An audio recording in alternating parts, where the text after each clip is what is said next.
Night was unnaturally quiet, the kind of silence that makes your heartbeat sound too loud.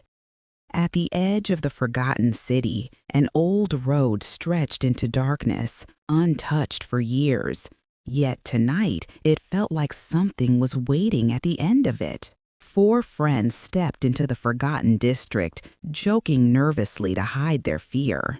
But with every step, the air grew heavier, colder, as if the street itself was warning them to turn back. Then, rising before them like a sleeping beast, stood the Chimera House. 13 floors of broken windows and blackened walls, each floor darker than the one below.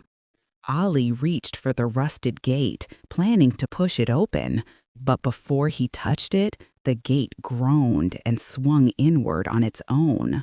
A cold breeze rushed out, like the house exhaled after a long sleep. Inside, dust floated through the air like ash. Every footstep echoed too long, as if something else was walking right behind them, matching their pace. The hallway stretched endlessly, lit only by their flashlights.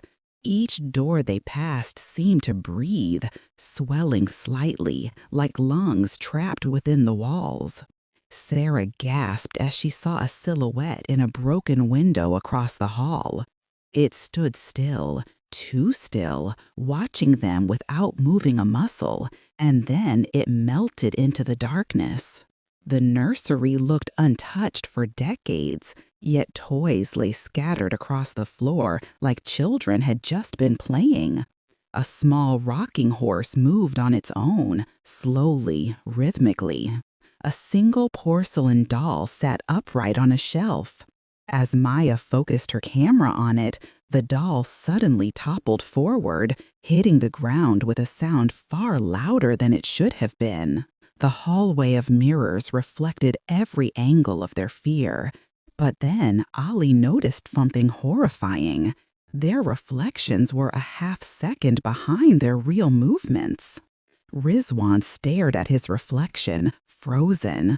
His reflection slowly lifted its head and smiled at him, a wide, unnatural grin he wasn't wearing.